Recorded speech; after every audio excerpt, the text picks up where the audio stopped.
Msikilizaji na mtazamaji wa SUA Media, karibu katika mwendelezo wa vipindi vyetu vinavyolenga kuelimisha jamii kuhusu masuala mbalimbali ikiwemo afya ya mifugo na maendeleo ya sekta ya ufugaji nchini.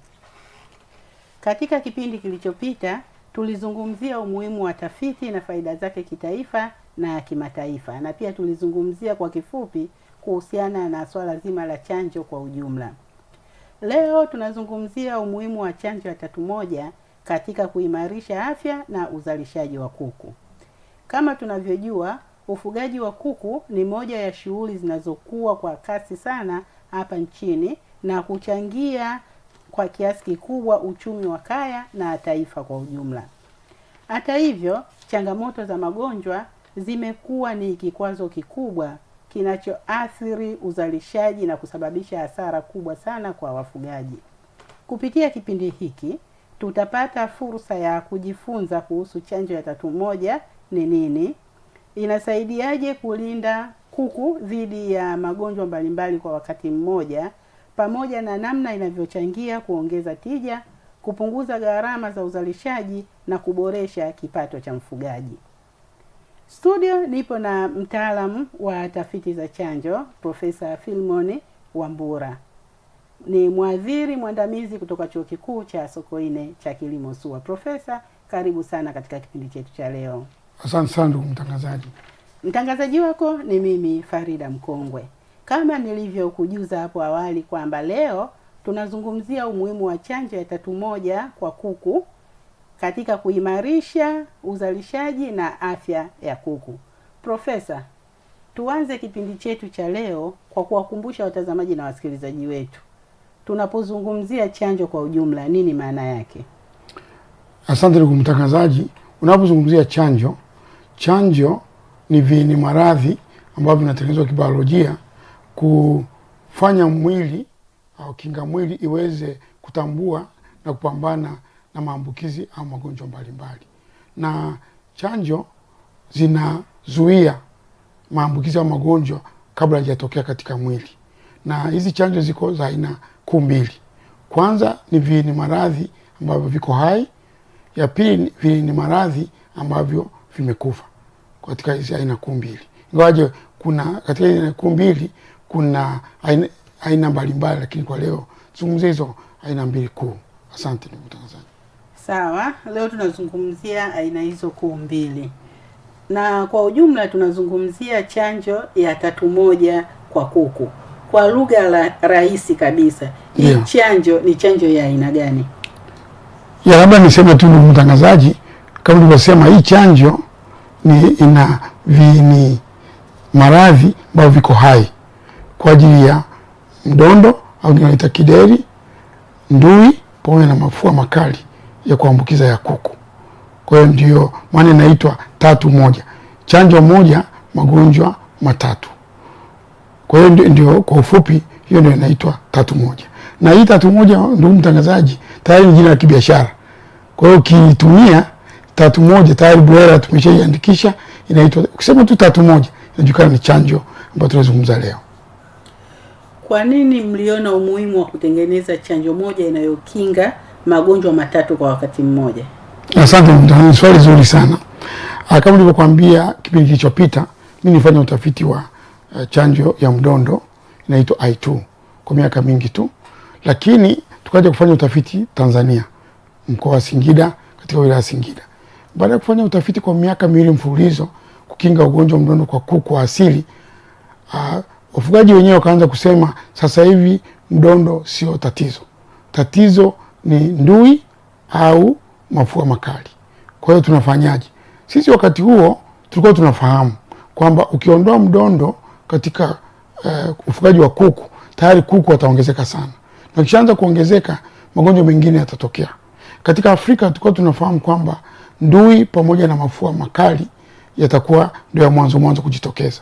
Lakini katika nchi za Asia ni ugonjwa unaitwa wa Pasteurella marutosaidia, huo ndio unajitokeza.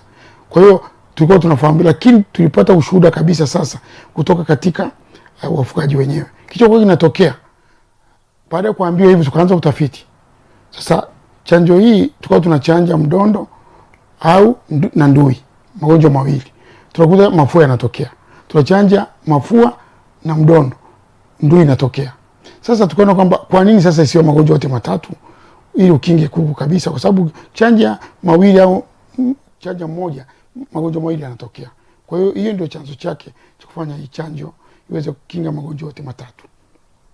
Na hii chanjo ni aina yake, ndugu mtangazaji, kama nilivyosema, imetengenezwa kwa viini maradhi vitatu ambavyo viko hai: mdondo, ndui pamoja na mafua ya kuambukiza.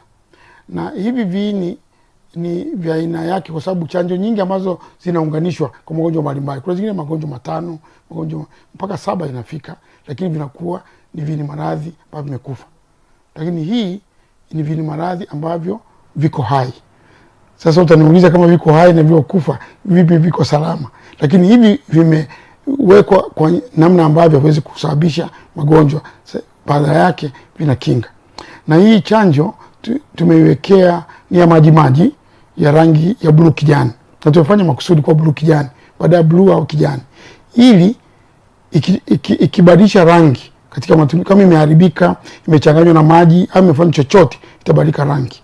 Na ikibadilika rangi, tunamwambia mfugaji usitumie kwa sababu tayari imeshaharibika. Kwa ni chanjo ya pekee yake ambayo inajilinda toka imezalishwa mpaka mtumiaji wa mwisho, inabaki na rangi hiyo hiyo. Ikibadilika rangi tu tunajua kwamba haifanyi kazi. Kwa hiyo ndio maana tunasema kwamba hii chanjo ni 3-1, lakini ina aina ya virusi na bakteria ambao wako hai. Na imewapa shida sana watafiti wengi kwamba mara nyingi unakuta virusi peke yake ndio viko pamoja, bakteria hawaingii. Wakiingia bakteria ni changamoto. Lakini sisi kwa utafiti ambao tumeufanya, tumeweza kuunganisha virusi viwili na bakteria mmoja ambaye ni mafua kuambukiza, anaitwa Bacterium gardnerianum, ambaye anashambulia kuku kwa kuleta mafua makali. Kwa hiyo ni aina yake duniani, kwambia ndugu mtangazaji, hakuna chanjo kama hii. Msikilizaji na mtazamaji wa SUA Media, tuko kwenye kipindi chetu, tunaendelea. Basi mada tunayozungumzia leo ni kuhusu umuhimu wa chanjo ya 3-1 katika kuimarisha afya na uzalishaji wa kuku. Studio nipo na mtaalamu wa tafiti za chanjo, Profesa Philemon Wambura, mwadhiri mwandamizi kutoka Chuo Kikuu cha Sokoine cha Kilimo SUA. Mtangazaji wako ni mimi Farida Mkongwe. Tunaendelea. Tumepata kusikia maana ya chanjo kwa ujumla wake, lakini pia ni kwa nini chanjo hii 3-1 ina umuhimu gani na inakinga magonjwa ya aina gani? Tunaendelea, Profesa. Je, ni changamoto zipi sasa ambazo wafugaji wa kuku wanazipitia kuhusiana na magonjwa, na chanjo hii sasa inasaidiaje katika utatuzi wa magonjwa hayo? Asante sana mtangazaji kwa swali zuri. Kwanza kabisa, mwanzoni kwa nimekueleza kwamba utafiti uliofanya mdondo au kideri kinaua kuanzia 90% mpaka 100. Yaani banda zima linaweza kaondoka. Kama una kuku 100, kuku 1000, kama hujachanja unaweza kukuta banda zima limekwisha kabisa. Hiyo ni moja. Ukiingia ndui, hasa ndui kwa vifaranga, inaua kuanzia 70% mpaka 100. Kwa usipokinga utapoteza kuku wengi. Ukiingia kwenye mafua makali, na yenyewe yanaua kuanzia 90% mpaka 100. Kwa hiyo unaona kwamba ndio maana tuliona kwamba pamoja na kwamba tumeziunganisha, unaweza kuona kwamba hii changamoto iko inapata sana wafugaji. Kwa hiyo ili achanje moja akinge ya magonjwa yote bora kioko pamoja, ambayo tunaokoa kuanzia kuku 70% mpaka 100. Kwa hiyo ndio hiyo changamoto kwa zinatokea kwamba kuku wengi walikuwa wanakufa. Na haya magonjwa ni magonjwa makuu ambayo hasa kuku asili yalikuwa yanasumbua sana katika nchi za kitropiki za Afrika na Latin America na Asia. Asante mtangazaji. Tunaendelea, msikilizaji. Chanjo ya 3-1 na faida zake tunaweza kuizungumza kwa ujumla. Profesa hapa ametoka kutueleza kwamba magonjwa makubwa 3 ambayo yanaathiri kwa kiasi kikubwa katika ufugaji wa kuku ni kideri ama mdondo, wengine wanafahamu kwa jina hilo, ambao ugonjwa huu unaweza ukasababisha vifo kwa 100%. Lakini kuna ugonjwa mwingine wa ndui ambao huu kwa vifaranga unaweza ukasababisha vifo kuanzia 70% mpaka 100%, na akaelezea pia kuhusu mafua makali ambayo yanaweza yakasababisha vifo kwa 90% mpaka 100%. Hapo sasa tunaweza tukawa pamoja tukaona hii chanjo ya 3-1 ina umuhimu gani katika ufugaji wa kuku. Profesa, narudi kwako sasa. Chanjo hii inatolewa kwa njia gani na umri gani ambao kuku wanafaa kupewa chanjo hii ya 3-1? Asante ndugu mtangazaji kwa swali zuri. Hii chanjo kama nilivyosema ni magonjwa matatu, yanatolewa kwa tone moja. Ukiweka tone moja tu kama kwenye jicho la kuku, tayari unakuwa umekinga kuku wako. Na hili tone linatolewa kuanzia kuku wa umri wa siku 7. Kwa hiyo kuku wote awe wa asili, wa mayai na wanyama, ni tone moja katika umri wa siku 7 baada ya kifaranga kuanguliwa. Lakini unarudia tena siku 14 baada ya chanjo au siku 21 za umri wa kifaranga. Kwa hiyo ndio inatolewa kwa kuku hawa wanyama pamoja na, lakini baadaye unarudia baada ya miezi mitatu. Lakini kwa kuku wa mayai na chotara ambao wanaishi muda mrefu, unachanja siku 7 kama wengine, unarudia baada ya siku 14 au siku 21 za umri wa kuku. Lakini pia unarudia baada ya wiki 6, wiki 12 na wiki 18. Wiki 18 kabla hajaanza kutaga. Tunajua kama kuku akianza kutaga kinga inashuka. Kwa hiyo inabidi umchanje kabla ili chanjo iweze kutengeneza kinga kabla. Na niseme tu haya ni mapinduzi makubwa. Mwanzoni tulipoanza, ndugu mtangazaji, tulikuwa tunatumia sana kuku asili. Kuku hawa wa kisasa wanaoitwa walikuwa hawatumii chanjo. Sio kwamba haikuwa bora. Ndipo sasa tulianza utafiti kuwasaidia wale wafugaji wa chini kabisa ambao walikuwa na kuku wa asili. Lakini sasa baada ya utafiti ndio maana nimetoa sasa mwelekeo mpya kwamba unaweza kutumia kuku wa asili, wa chotara, wa mayai na wanyama. Na yote ni kiwango hicho, havitofautiani. Sababu zote zinafanya chanjo kwa ubora mkubwa sana. Kwa hiyo haya ndio matumizi yake. Na nitoe pia faida nyingine. Wakati ule ambao tulikuwa tunatumia chanjo moja, unakuta kwamba chanjo ya ndui inabidi utumie sindano. Chanjo ya mafua inabidi utumie sindano au watibu kuku wakati wameugua.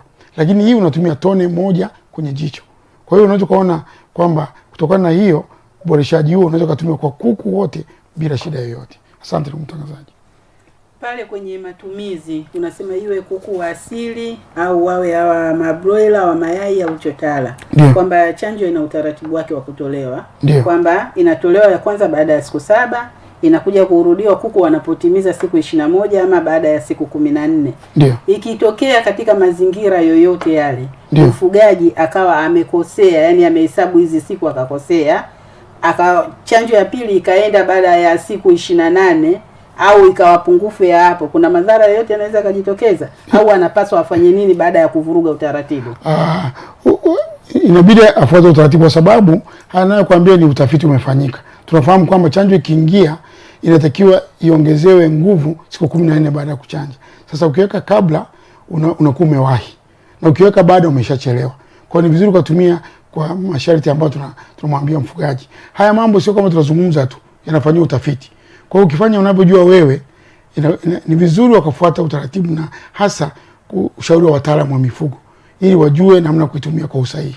Na sisi tunasema chanjo 3-1 ukitumia kwa usahihi ni mkombozi wa wafugaji. Ukitumia vibaya basi haitafanya vizuri kama inavyotarajiwa. Na hasa pia nitoe rai nyingine, kwa tumeiona sana. Wafugaji wanatumia hii chanjo kama dawa. Yaani wanasema kwamba naomba dawa ya 3-1. Hii sio dawa. Hii ni chanjo. Na maana ya chanjo ni nini? Inabidi umchanje kuku kabla hajaugua, na kuku mwenye afya ambaye hana magonjwa yoyote. Sio lazima awe na magonjwa matatu. Magonjwa aina yoyote, anaharisha, anatetemeka, anafanyaje, aina yoyote ya ugonjwa hataki kuchanja. Kwa sababu chanjo inategemea kinga ya mnyama ambaye ana uwezo wa kutengeneza kinga. Kama ni dhaifu au mgonjwa hawezi. Kwa hiyo chanjo haitafanya vizuri kama inavyotarajiwa. Ndio maana tunasisitiza kabisa, chanja kuku mwenye afya. Usichanje kuku mgonjwa, sababu haitakuwa na tija kama ukikinga. Hii ni chanjo na sio tiba.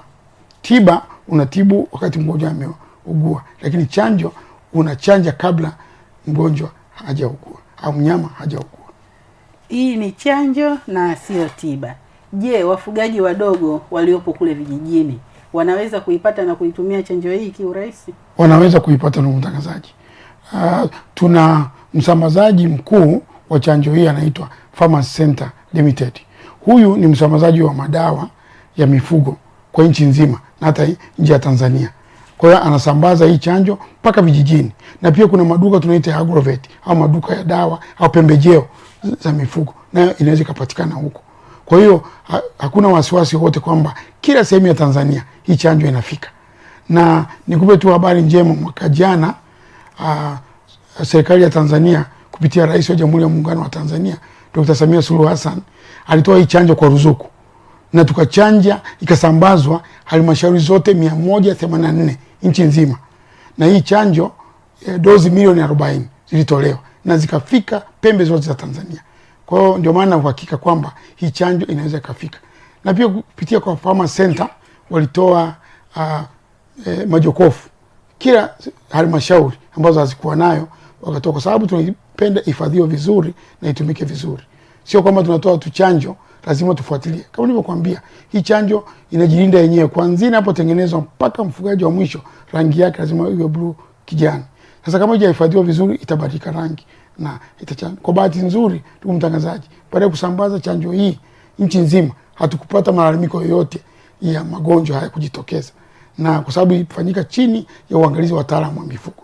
Na ndio rai yetu kwamba hii chanjo itumike chini ya uangalizi wa madaktari au wataalamu wa mifugo kwa usahihi zaidi, kwa sababu wenyewe wana utaalamu wa kutumia chanjo, pia wanajua magonjwa mbalimbali. Kwa hiyo unaweza kujua huyu kuku ni mgonjwa na huyu sio mgonjwa, huyu achanjwe, huyu asichanjwe. Na wakati mwingine huenda hata ugonjwa haujaanza kuonekana katika kuku, lakini wataalamu wanajua zile incubation period ambao haujajitokeza, na ukichanja wakati huo pia ni hatari. Kwa hiyo ni vizuri wataalamu wakakushauri namna kufanya uchanjaji. Je, iwapo mtaalamu umesema ni vizuri wakatumia wataalamu katika kutumia hizi chanjo. Ndio. Na mtaalamu akakuelekeza. Ndio. Unapochanja ile mara ya kwanza kuku anapokuwa ametimiza siku 7. Ndio. Alafu unakuja kurudia baada ya siku 14. Ndio. Nimeshaelekezwa tayari na mtaalamu kuhusu matumizi ya hii chanjo.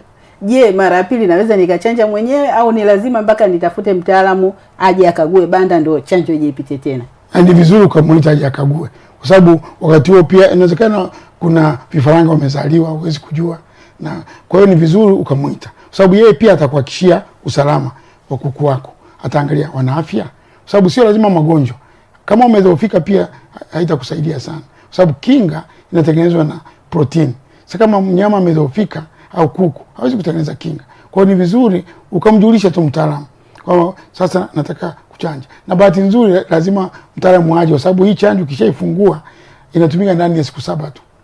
Kwa hiyo kama siku 14 itakuwa imesha haitumiki tena. Kwa hiyo itabidi uite au ukafuate mtaalamu aje kuchanjia au chini ya uangalizi. Wakati mwingine kuna wachanjaji wamefundishwa namna ya kuchanja kwa utaalamu, wanaweza wakasaidia.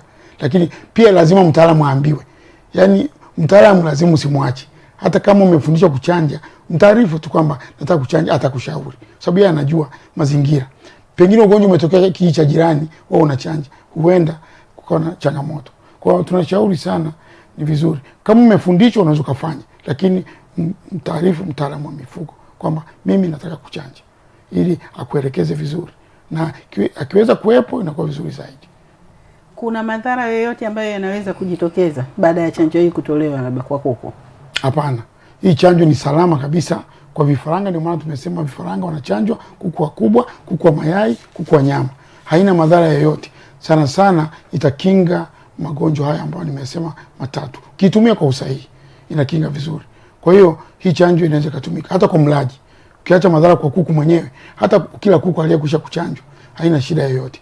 Bado ni salama katika kuku wenyewe na mtumiaji wa bidhaa za kuku, mayai na nyama.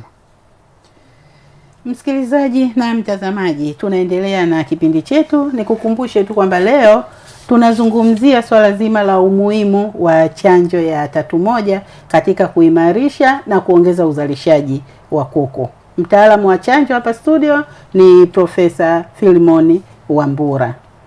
Muda wetu naona unaenda kasi kidogo, lakini haituzuii basi kutimiza yale ambayo tumeyakusudia kwa leo. Ndio. Kwa mtazamo wako, chanjo hii inaweza kubadili vipi sekta ya ufugaji wa kuku nchini na Afrika kwa ujumla? Kwa kweli ndugu mtangazaji, kama hii chanjo ikitumiwa kwa usahihi na kama zilivyoeleza, ina manufaa makubwa sana. Nitoe kidogo tu. Juzi nilikuwa nasikia hotuba ambayo ameitoa mkurugenzi wa tiba za mifugo Tanzania. Alikuwa anasema kwamba baada ya sisi kuchanja ile niliyokuambia nchi nzima, tayari mayai pamoja na vifaranga vianze kupata soko nje ya nchi kwa sababu tumechanja. Na kwa sababu hiyo kuna soko, alikuwa anasema tumepata kupeleka vifaranga mpaka China, nchi za Ghana, Ivory Coast, naona kwa sababu tu ya chanjo. Na hii tumechanja mara moja tu. Tukiendelea kuchanja, kuku watazidi kuongezeka na soko kwa sababu wanatuamini kwamba tumedhibiti haya magonjwa.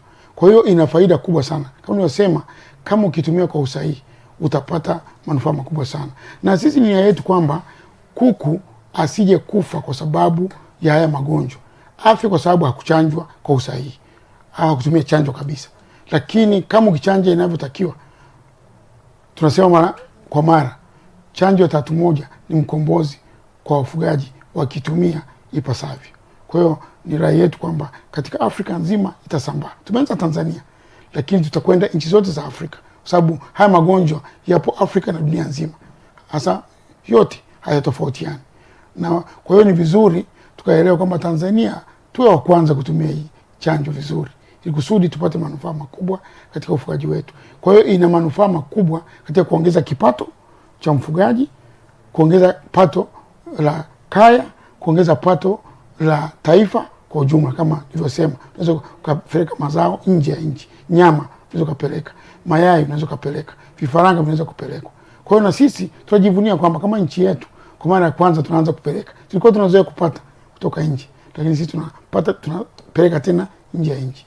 Kwa hiyo ni mafanikio makubwa kwa muda mfupi sana. Je, tukitumia ndani ya miaka 5 ambayo serikali ya Tanzania kupitia rais wetu wamesema kwamba watafanya hivyo kwa miaka 5 kisha kwamba magonjwa yanatokomezwa au yanakwenda kwa kiwango cha chini sana, yasababishe madhara na sana sana yalete faida kwa ajili ya wafugaji wetu na Tanzania kwa ujumla. Umesema mna mpango wa kuisambaza kwa kiwango kikubwa tu, lakini kuna mpango mahususi kabisa kuhakikisha kwamba mnawafikia hasa wale watu wafugaji wadogo wadogo, wale wa vijijini, ukiondoa wale wafugaji wakubwa? Ndugu mtangazaji, swali zuri. Kama nilivyokuambia toka nimeanza utafiti huu, lengo langu ni wafugaji wa asili. Ndio lengo kubwa. Lakini tunawafikia, na pia sio kuwafikia tu wanunue chanjo au wachanje mifugo yao. Tutawapa elimu. Tuna mkakati wa kwenda kila halmashauri kutoa elimu ya hii chanjo na kuhakikisha kwamba inatumika kwa usahihi. Kwa hiyo ni mkakati ambao ni muhimu sana. Kama nilivyosema, tumefika halmashauri zote 184, tutafika kuhakikisha na vijiji ndani kabisa kuhakikisha kwamba tunatoa elimu na uchanjaji sahihi. Kwa hiyo ndio mkakati wetu. Na ina maana kwamba ndani ya mwaka ujao tunaweza kuwa tumefika sehemu kubwa sana ya nchi yetu. Kuhakikisha kwamba wafugaji hasa wale ambao ni wa chini kabisa, mwenye kuku 2 3 anapata hii elimu na anatumia chanjo ili kupata manufaa. Nimeona kuna baadhi ya wafugaji wanasema nilikuwa na kuku 10, lakini baada ya kutumia sasa hivi na kuku mpaka 30, wengine wamefika mpaka kuku 300. Kwa unaweza kaona kwa muda mfupi tu. Kwa hiyo tuna nia yetu kubwa ni kuwasaidia hao wafugaji wadogo. Na ndio maana hii chanjo kwa mara ya kwanza ilikwenda ndani kabisa kwa wafugaji wadogo nchi nzima. Halmashauri zote 184 kupitia Wizara ya Mifugo na Uvuvi, na tuliwezesha kufanya hiyo kazi. Profesa, pamoja na kwamba tutafanya kipindi mahususi kabisa kuhusiana na chanjo nyingine, ndio unaweza ukawaeleza kwa kifupi tu ili msikilizaji anayetusikiliza na mtazamaji anayetuangalia basi asiondoke na dhana kwamba hii chanjo ya 3-1 akisha chanja ndio kamaliza magonjwa yote, kwamba hahitaji chanjo lingine? Unaweza ukalielezea hilo kwa kifupi? Labda ni swali zuri ndugu mtangazaji. Na wengi wamekuwa wakituambia hivyo. Mimi nimechanja alafu kuku wangu wamekufa. Wakati mwingine wamekufa sio ugonjwa huu ambao 3-1 inauzuia. Kwa hiyo unakuta mtu akishachanja anasema nimemaliza. Kuna magonjwa mengine ambao pia yanatakiwa kuchanjwa. Moja wapo kuna ugonjwa unaitwa gumboro ambao pia unaua kuku. Kuna magonjwa ya salmonella, typhoid, kuna coccidiosis pia inaua kuku. Kwa hiyo ingawa haya ndo makubwa, lakini kwa mengine madogo madogo. Kama nilivyosema, nia ni kuhakikisha kwamba hawa kuku hawafi kwa sababu ya kukosa chanjo mbalimbali. Kwa ukisha chanja tatu moja, hakikisha pia na magonjwa mengine unachanja ili kusudi ukinge kwa ujumla wake. Kwa hiyo kwa leo sasa tunaongelea tatu moja, tutakwenda kwa vipindi vinavyofuata kama utaniruhusu, tutakuwa tunaongelea sasa magonjwa mengine yaliyobaki kuhakikisha kwamba mfugaji anapata faida kwa utafiti ambao tunafanya. Na hizi chanjo zote, ndugu mtangazaji, zinatokana na vini maradhi vya Tanzania.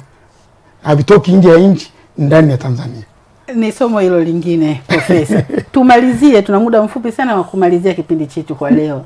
Ni ujumbe gani sasa ungependa kuwapa wafugaji wa kuku kuhusiana na umuhimu wa kutumia hii chanjo ya tatu moja? Labda niseme tu kwamba nilivyosema, hii chanjo imetengenezwa kwa ajili yao na waitumie kufuata maelekezo yanyotolewa na wataalamu wa mifugo. Watapata faida kubwa sana. Na sisi watuamini kwamba tunafanya utafiti ni wa Tanzania, na Tanzania inatoa chanjo bora kama nilivyosema kuliko chanjo zingine, na hii chanjo tatu moja iko Tanzania na haijatengenezwa nchi nyingine. Kuna dhana kwamba vitu vinavyotoka nje wakati mwingine vina ubora zaidi kuliko vya ndani, lakini nimehakikisha kwamba hii chanjo ina ubora zaidi kuliko hizo chanjo wanazofikiria, na pia imethibitishwa na mamlaka husika za Tanzania kiwapo TMDA na pia Wizara ya Mifugo na viwango vya kimataifa kama Shirika la Afya ya Mifugo au ya Wanyama Duniani. Tunazalisha kwa viwango hivyo. Kwa hiyo hii ni chanjo ambayo umezalishwa kwa viwango vikubwa na ni aina yake. Niwatoe wasiwasi kwamba ukiitumia kwa usahihi utapata manufaa makubwa. Wengi wanalalamika kwa sababu hawaitumii inavyotakiwa, na uhifadhi wake pia tumekuta kwa sababu inastahimili joto, watu wanaweka pembeni ya dirisha au chini ya uvungu. Hiyo sio matumizi sahihi. Ni bora kufuata utaratibu wa kuhifadhi na kutumia chanjo hii, utapata manufaa makubwa. Tatu moja ni mkombozi wa ufugaji kama ukitumia ipasavyo. Asante sana Profesa. Tatu moja ni mkombozi kwa mfugaji kama akitumia kwa usahihi. Tunakushukuru sana basi Profesa kwa kutupatia elimu hii, na usisite basi, na najua kabisa kwamba tutaendelea na elimu hii kuhusiana na swala la chanjo ili tuendelee kuwaelimisha. Tunakukaribisha tena kwenye studio kwa siku nyingine. Asante sana mtangazaji. Asante sana msikilizaji na mtazamaji wa SUA Media. Basi kufikia hapa ndio tunafikia tamati ya kipindi hiki. Kumbuka tu kwamba leo tulikuwa tunazungumzia umuhimu wa chanjo ya tatu moja katika kuimarisha afya na kuongeza uzalishaji wa kuku. Tumejifunza mambo mengi yenye tija. Ni jukumu lako wewe sasa kufuatilia hizi chanjo, kwa sababu tumeambiwa kwamba tatu moja ukiitumia basi kwa kufuata yale masharti inavyotakiwa kwenye uhifadhi pamoja na ule muda katika kuwachanja kuku, ni mkombozi wa mfugaji. Na kuacha basi mpaka katika kipindi kingine, tutaendelea katika kipindi kijacho, tutazungumzia chanjo nyingine nje ya tatu moja ambazo zinafaa kwenye kuwachanja kuku. Asante na kwaheri. Asante sana.